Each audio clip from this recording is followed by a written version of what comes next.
नमस्कार ज्ञानदीप चैनल उपरे आपण समस्त को स्वागत।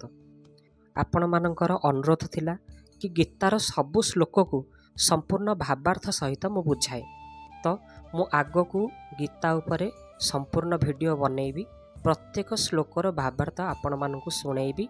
किंतु आजिर एई वीडियो रे आमे आलोचना करिबा श्रीमद् भागवत गीता को आमे पढ़िबा काहेकि, श्रीमद् भागवत गीतार एमती कौन अच्छी जे ताकू पढ़िले दुनियार सबु समस्यार समाधान मिल जाए। तेबे आसंतु वीडियो को आरंभ करिबा। भगवान हेउछंती अनंत, तांकर सबु किछि अनंत, तेबे तांको मुखार बिंदरु निसृत गीतार भावगुड़िक अंत हेब किपरि। विभिन्न आचार्य माने गीतार भिन्न भिन्न टीका लिखिछंती, सेमानक टीका अनुसार आचरण कले मनुष्यर कल्याण होई पारे, किंतु से गीतार अर्थ को संपूर्ण जानी पारे नाही। आज पर्यंत गीता उपरे जेते टीका लिखा जाई अछि से सबु को एकत्रित कले भी गीतार अर्थ पूर्ण रूप से प्रकाशित होई पारिबो नाही। कोनोसी कूअरु असंख्य लोक शह शह वर्ष धरी पानी पिउथिले मध्य सेही कूअर जल जेपरी शेष हुए नाही, सेहीपरि असंख्य टीका लिखा गले मध्य गीता यथावत रहे, ता भावर शेष सीमार पहुँची हुए नाही। कूओ पानीर परिमाण सीमित, किंतु गीतार भाव असीम। गीता विषय रे जे जहाँ भी किछि कहे से प्रकृत रे निज बुद्धिर ही परिचय दिए। बड़ बड़ मुनि ऋषिंकर बाणी ठारू मध्य भगवानक बाणी गुरुत्वपूर्ण और श्रेष्ठ, कारण भगवान मुनि ऋषि मानकर मध्य आदि। तेणु मुनि ऋषि और सन्थ महात्मा जेते बड़ हेउथिले भी एवं सेमानकर बाणी जेते श्रेष्ठ हेउथिले भी ताहा भगवानंकर दिव्याति दिव्य बाणी गीता सहित समकक्ष होई पारिबो नाही। पाद चला बाट को पद्धति कुहाଯାଏ एवं राजपथ बा चौड़ा रास्ता को प्रस्थान कुहाଯାଏ। गीता, उपनिषद और ब्रह्मसूत्र ए तीनोटी प्रस्थान, अन्य सबु पद्धति।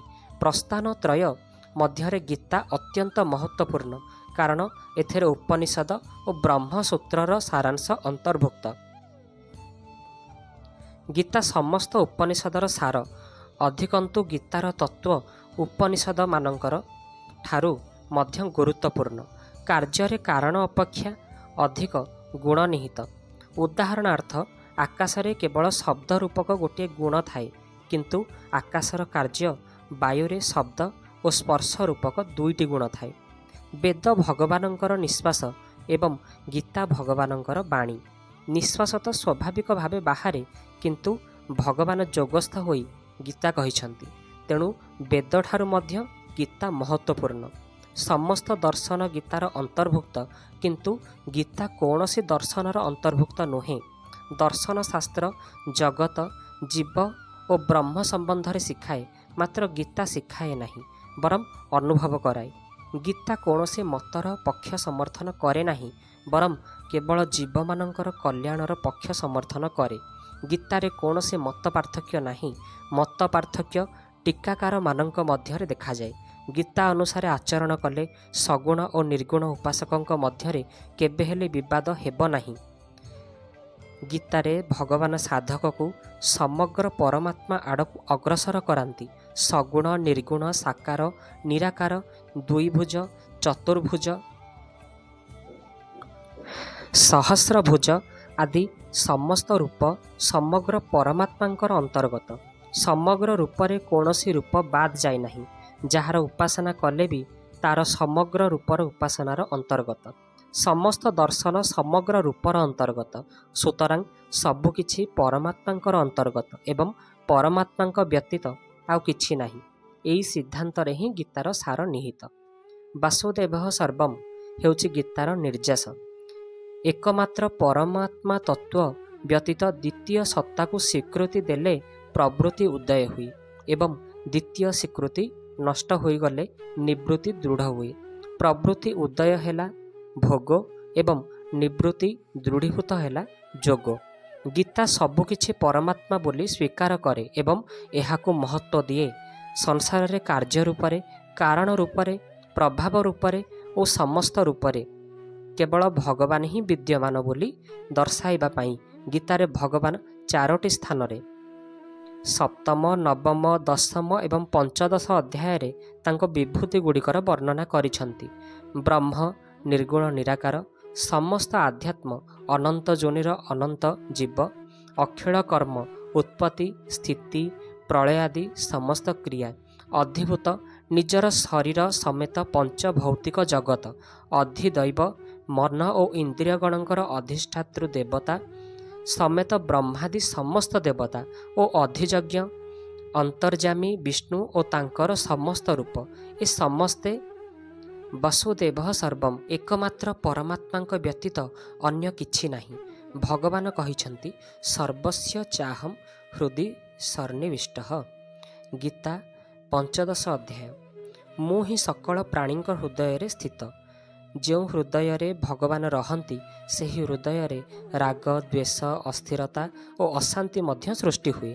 ହୃଦୟରେ ହିଁ ସୁଖ ଅନୁଭୂତ ହୁଏ ଏବଂ ହୃଦୟରେ ହିଁ ଦୁଃଖ ଅନୁଭୂତ ହୁଏ। ସମୁଦ୍ର ମନ୍ଥନ ହେବାରୁ ଯେଉଁଠୁ ବିଷ ବାହାରିଲା, ଅମୃତ ମଧ୍ୟ ସେଇଠୁ ବାହାରିଲା, କିନ୍ତୁ ଶିବ ବିଷପାନ କଲେ ପରେ ହିଁ ଅମୃତ ବାହାରିଲା।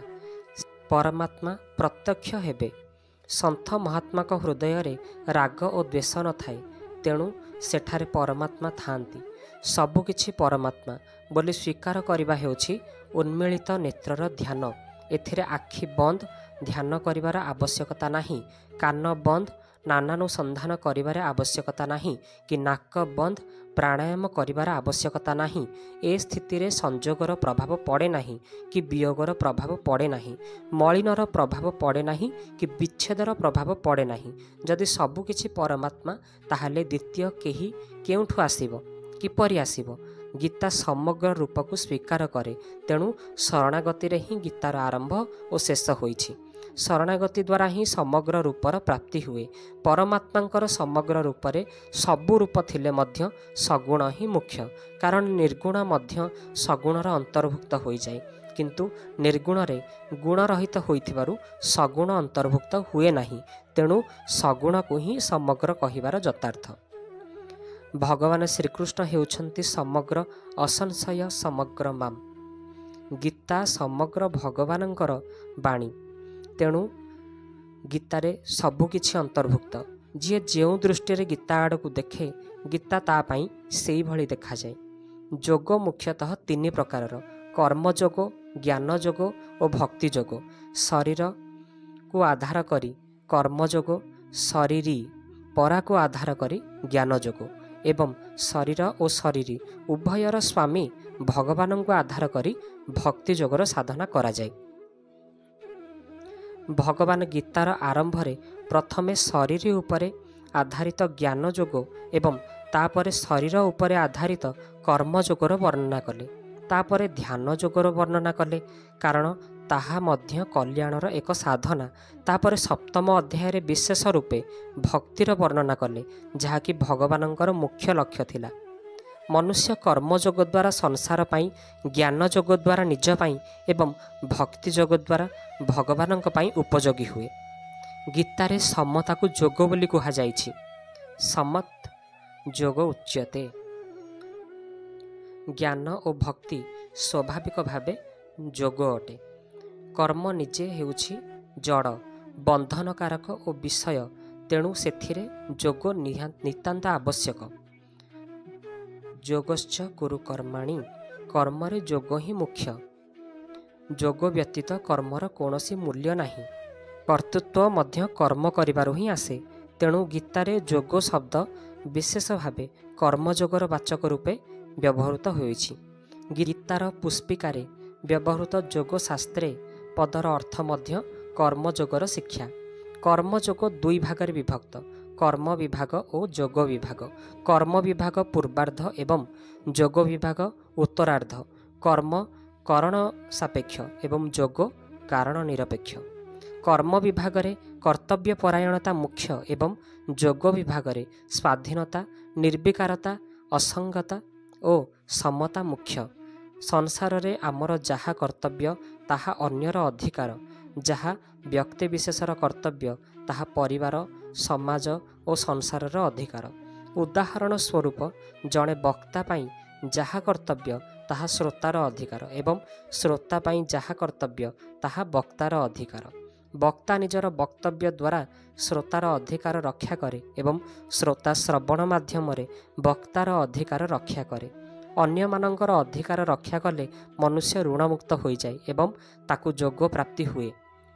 ଅନ୍ୟମାନଙ୍କର ଅଧିକାର ରକ୍ଷା କରିବାର ତାତ୍ପର୍ଯ୍ୟ ହେଲା ଶରୀର, ବସ୍ତୁ, ଯୋଗ୍ୟତା ଓ ସାମର୍ଥ୍ୟ। ସଂସାରରେ ବସ୍ତୁ ଓ ବ୍ୟକ୍ତି ସହିତ ଆମର ସଂଯୋଗ ହୁଏ। ଯେଉଁଠି ସଂଯୋଗ ହୁଏ ସେଠାରେ କର୍ତ୍ତବ୍ୟ ପାଳନର ଆବଶ୍ୟକତା ପଡ଼େ। ବସ୍ତୁ ସହିତ ସଂଯୋଗ ହେଲେ ସେଥିରେ ମମତା ନ କରି ତାହାକୁ ସଦୁପଯୋଗ କରିବା ଓ ଅନ୍ୟମାନଙ୍କ ସେବାରେ ବିନିଯୋଗ କରିବା ଆମର କର୍ତ୍ତବ୍ୟ। ବ୍ୟକ୍ତି ସହିତ ସଂଯୋଗ ହେଲେ ତା ପ୍ରତି ମମତା ନ କରି ତାର ସେବା କରିବା ଓ ତାକୁ ସୁଖ ଦେବା ଆମର କର୍ତ୍ତବ୍ୟ। କାମନା ଓ ମମତାରୁ ମୁକ୍ତ ହୋଇ କର୍ତ୍ତବ୍ୟ ପାଳନ କଲେ ଶରୀର ଓ ସଂସାର ସହିତ ହୋଇଥିବା ସଂଯୋଗର ବିୟୋଗ ହୋଇଯାଏ ଓ ଯୋଗ ପ୍ରାପ୍ତି ହୁଏ। ସଂଯୋଗରେ ତ ବିୟୋଗ ହୁଏ କିନ୍ତୁ ଯୋଗର କଦାପି ବିୟୋଗ ହୁଏ ନାହିଁ। ଯୋଗର ପ୍ରାପ୍ତି ହୋଇଗଲେ ମନୁଷ୍ୟ ରାଗ, ଦ୍ୱେଷ, କାମ, କ୍ରୋଧ ଆଦି ବିକାର ଗୁଡ଼ିକରୁ ସର୍ବଥା ମୁକ୍ତ ହୋଇଯାଏ ଏବଂ ତାକୁ ସ୍ୱାଧୀନତା, ନିର୍ବିକାରତା, ଅସଙ୍ଗତା ଓ ମମତା ପ୍ରାପ୍ତି ହୁଏ। ସମସ୍ତେ ଇଚ୍ଛା କରନ୍ତି ମୁଁ ସର୍ବଦା ବଞ୍ଚି ରହେ, କେବେ ନ ମରେ, ମୁଁ ସବୁ କିଛି ଜାଣିଯାଏ, କଦାପି ଅଜ୍ଞାନୀ ନ ରହେ, ମୁଁ ସର୍ବଦା ସୁଖୀ ହୋଇ ରହେ, କେବେ ଦୁଃଖୀ ନ ପାଏ, କେବେ ଦୁଃଖ ନ ପାଏ। ମନୁଷ୍ୟର ଏହି ଇଚ୍ଛା ନିଜ ବଳ ଦ୍ୱାରା ବା ସଂସାର ଦ୍ୱାରା ପୂର୍ଣ୍ଣ ହେବା ସମ୍ଭବ ନୁହେଁ, କାରଣ ମନୁଷ୍ୟ ଯାହା ଇଚ୍ଛା କରୁଛି ସଂସାର ପାଖରେ ତାହା ନାହିଁ। ମାତ୍ର ଯେଉଁ ବସ୍ତୁ ଗୁଡ଼ିକର ସଂଯୋଗ ଓ ବିୟୋଗ ହୁଏ ଏବଂ ଯେଉଁ ବସ୍ତୁ ଗୁଡ଼ିକ ମିଳେ ଓ ଛାଡ଼ି ଚାଲିଯାଏ ସେଗୁଡ଼ିକୁ ଆବଶ୍ୟକ ମନେକରି ସେ ଭୁଲ କରେ। ଏହା ଏକ ସିଦ୍ଧାନ୍ତ ଯେ ଯେଉଁ ବସ୍ତୁ କୌଣସି ସମୟରେ ବି ଆମଠାରୁ ପୃଥକ ହୁଏ ତାହା ସର୍ବଦା ଆମଠାରୁ ପୃଥକ ଏବଂ ତାହା ବର୍ତ୍ତମାନ ମଧ୍ୟ ଆମଠାରୁ ପୃଥକ। ଉଦାହରଣ ସ୍ୱରୂପ ଶରୀର ଆମଠାରୁ ଦିନେ ଅଲଗା ହେବ, ତେଣୁ ତାହା ସର୍ବଦା ଆମଠାରୁ ଅଲଗା ଏବଂ ବର୍ତ୍ତମାନ ମଧ୍ୟ ଆମଠାରୁ ଅଲଗା ହୋଇ ରହିଛି। ସେହିପରି ଯାହା ପରମାତ୍ମା କୌଣସି ସମୟରେ ଆମଠାରୁ ଅଲଗା ହୁଏ ନାହିଁ ତାହା ସର୍ବଦା ଆମକୁ ପ୍ରାପ୍ତ ଏବଂ ବର୍ତ୍ତମାନ ମଧ୍ୟ ଆମକୁ ପ୍ରାପ୍ତ। ତାତ୍ପର୍ଯ୍ୟ ହେଲା ସଂସାର ସହିତ ଆମର ବିୟୋଗ ନିତ୍ୟ ଏବଂ ପରମାତ୍ମାଙ୍କ ସହିତ ଆମର ଯୋଗ ନିତ୍ୟ। କେତେକ ଆଚାର୍ଯ୍ୟ ପ୍ରଥମେ କର୍ମଯୋଗ, ତାପରେ ଜ୍ଞାନଯୋଗ ଓ ତାପରେ ଭକ୍ତି ଯୋଗ ଏହି କ୍ରମକୁ ସ୍ୱୀକାର କରନ୍ତି ଏବଂ ଅନ୍ୟ କେତେକ ଆଚାର୍ଯ୍ୟ ପ୍ରଥମେ କର୍ମଯୋଗ, ତାପରେ ଭକ୍ତି ଯୋଗ ଓ ତାପରେ ଜ୍ଞାନ ଯୋଗ ଏପରି କ୍ରମକୁ ସ୍ୱୀକାର କରନ୍ତି। କିନ୍ତୁ ଗୀତା ପ୍ରଥମେ ଜ୍ଞାନ ଯୋଗ, ତାପରେ କର୍ମଯୋଗ ଆଉ ତାପରେ ଭକ୍ତି ଯୋଗକୁ ସ୍ୱୀକାର କରେ। ଗୀତା ଜ୍ଞାନ ଯୋଗ ଅପେକ୍ଷା କର୍ମଯୋଗକୁ ଶ୍ରେଷ୍ଠ, କିନ୍ତୁ କର୍ମଯୋଗ ବିନା ଜ୍ଞାନ ଯୋଗର ଆଚରଣ ହେବା କଠିନ। ଶ୍ରୀମଦ ଭାଗବତରେ ମଧ୍ୟ କ୍ରମାନ୍ୱୟରେ ପ୍ରଥମେ ଜ୍ଞାନ ଯୋଗ, ତାପରେ କର୍ମଯୋଗ ଓ ତାପରେ ଭକ୍ତି ଯୋଗ କୁହାଯାଇଛି। ଏକ ବିଚିତ୍ର କଥା ହେଲା କର୍ମଯୋଗ ଓ ଜ୍ଞାନ ଯୋଗକୁ ଗୀତା ସମକକ୍ଷ ଓ ଲୌକିକ ବୋଲି କହେ। କ୍ଷର ଜଗତ ଓ ଅକ୍ଷର ଜୀବ ଉଭୟ ଲୌକିକ କିନ୍ତୁ ଭଗବାନ ଅଲୌକିକ। କର୍ମଯୋଗ କ୍ଷର ଉପରେ ଏବଂ ଜ୍ଞାନ ଯୋଗ ଅକ୍ଷର ଉପରେ ଆଧାରିତ, ତେଣୁ କର୍ମଯୋଗ ଓ ଜ୍ଞାନ ଯୋଗ ଉଭୟ ଲୌକିକ, ମାତ୍ର ଭକ୍ତି ଯୋଗ ଭଗବାନଙ୍କ ଉପରେ ଆଧାରିତ ହୋଇଥିବାରୁ ଗୀତା ଭକ୍ତିକୁ ସର୍ବଶ୍ରେଷ୍ଠ ବୋଲି ପ୍ରତିପାଦିତ କରେ। ଗୀତାରେ ବର୍ଣ୍ଣିତ ଭକ୍ତି ଦ୍ୱୈତ ଭକ୍ତି ନୁହେଁ, ବରଂ ତାହା ଅଦ୍ୱୈତ ଭକ୍ତି। ପ୍ରକୃତରେ ଜ୍ଞାନରେ ଦ୍ୱୈତ ଭାବ ଏବଂ ଭକ୍ତିରେ ଅଦ୍ୱୈତ ଭାବ ନିହିତ, କାରଣ ଜ୍ଞାନରେ ଜଡ଼ ଚେତନ, ଜଗତ ଜୀବ, ଶରୀର ଅଶରୀର, ସତ୍ ଅସତ୍, ପ୍ରକୃତି ପୁରୁଷ ପ୍ରଭୃତି ଦ୍ୱୈତ ଭାବ ଥାଏ, କିନ୍ତୁ ଭକ୍ତିରେ କେବଳ ଭଗବାନ ହିଁ ଥାଆନ୍ତି। ଭଗବାନ ଜ୍ଞାନର ସାଧନା ବର୍ଣ୍ଣନା କଲାବେଳେ ମଧ୍ୟ ଭକ୍ତି କଥା ଉଲ୍ଲେଖ କରିଛନ୍ତି ଏବଂ ଗୁଣାତୀତ ହେବାର ଉପାୟରେ ମଧ୍ୟ ଭକ୍ତି କଥା ଉଲ୍ଲେଖ କରିଛନ୍ତି। ଜ୍ଞାନର ପରନିଷ୍ଠା ଦ୍ୱାରା ମଧ୍ୟ ପରାଭକ୍ତି ପ୍ରାପ୍ତ ହୁଏ। ଏହି ପରାଭକ୍ତି ଦ୍ୱାରା ଭଗବାନଙ୍କୁ ଜାଣି ହୁଏ, ଦେଖି ହୁଏ ଏବଂ ତାଙ୍କଠାରେ ପ୍ରବେଶ କରିହୁଏ। ଭଗବାନ ତାଙ୍କ ଭକ୍ତଙ୍କୁ କର୍ମଯୋଗ ଓ ଜ୍ଞାନଯୋଗ ପ୍ରଦାନ କରନ୍ତି। ଭଗବାନ ତାଙ୍କ ଭକ୍ତଙ୍କୁ ସର୍ବୋତ୍ତମ ଯୋଗୀ ବୋଲି କହିଛନ୍ତି। ଧ୍ୟାନ ଯୋଗରେ ମଧ୍ୟ ଭକ୍ତି ବିଷୟରେ ଉଲ୍ଲେଖ ଅଛି। କର୍ମଯୋଗରେ ମଧ୍ୟ ଭଗବାନ ଭକ୍ତି ବିଷୟରେ ଉଲ୍ଲେଖ କରିଛନ୍ତି। ଭଗବାନ ପ୍ରତ୍ୟେକ ଯୋଗରେ ଭକ୍ତିର ଉଲ୍ଲେଖ କରିଛନ୍ତି। ଏହା ଭକ୍ତିର ବିଶେଷତ୍ୱ। अर्जुन भक्ति विषयक प्रश्न करिनथिले तथापि भगवान निज पक्षरु भक्तिर कथा वर्णना कले। भक्ति द्वारा समग्र परमात्मा को प्राप्त करी हुए। गीतार सप्तम नवम पंचदश अध्याय दशम अध्यायर आरंभ एवं अष्टादश अध्यायर 56 श्लोकरू 66तम श्लोक पर्यंत सन्निहित भावगुड़िक मते अत्यंत विलक्षण लगुछि। उपरोक्त स्थानगुड़िकरे अर्जुन उवाच नाही, अर्थात एगुड़िक भगवान विशेष कृपापूर्वक निज पक्षरु कहिछन्ति। गीतारे कर्मयोग वर्णनारे ज्ञानयोग और भक्तियोग, ज्ञानयोग वर्णनारे कर्मयोग और भक्तियोग एवं भक्तियोग वर्णनारे कर्मयोग और ज्ञानयोग मध्य देखिबाकु मिले। एपरि वर्णना उद्देश्य हैला साधक कौनसी गोटिए जोग अनुष्ठान कले ताकु तीनोटी जाग जोग प्राप्त हो जाए, अर्थात ताकु मुक्ति और भक्तिर उभय प्राप्त हुए। कारण परा और अपरा दुईटी जाक प्रकृति भगवानंकर। ज्ञान जोग परा उपरोक्त एवं कर्मयोग अपरा उपरे आधारित। तेणु कौनसी गोटिए जोगरे पूर्णत्व लाभ होईगले तीनोटी जाक जोगरे पूर्णत्व लाभ हो जाए। मात्र एथिरे गोटिए शर्त हेउछि जे साधक निज मतकु जाबुड़ी न धरी बा उचित एवं अन्यर मतकु छोट बोली मने न करी ताहाकु खंडन न करिबा उचित एवं निंदा मध्य न करिबा उचित। निज मतकु जाबुड़ी धरिले एवं अन्यर मतकु छोट बोली मने करी खंडन बा निंदा करिले साधुकु हुए तो तत्वज्ञान मिल जाई पारे, किंतु पराभक्ति अर्थात समग्र रूपर प्राप्ति संभव नुहे। आशा करुछि श्रीमद् भागवत गीतार महिमा आपण माने स्पष्ट भाव में बुझी सारी थिबे। जदि भिडियोटी आपण मानकु भल लगी थाए तेबे भिडियो को अधिक मात्रा रे शेयर निश्चय करिवे। जदि भिडियो भल लगी थाए तेबे भिडियो को लाइक करिवे एवं निजर मतामत कमेंट सेक्शन में किछि निश्चय लिखिबे। मु आगकु श्रीमद् भागवत गीतार प्रत्येक श्लोकर भावार्थ आपण मानकु संपूर्ण भाव में बुझेबाकु चेष्टा करिवे एवं एपरि भिडियो आनिबाकु चेष्टा करिवे। भिडियो रे ए पर्यंत शुणिथिबारु आपण समस्तंकु धन्यवाद।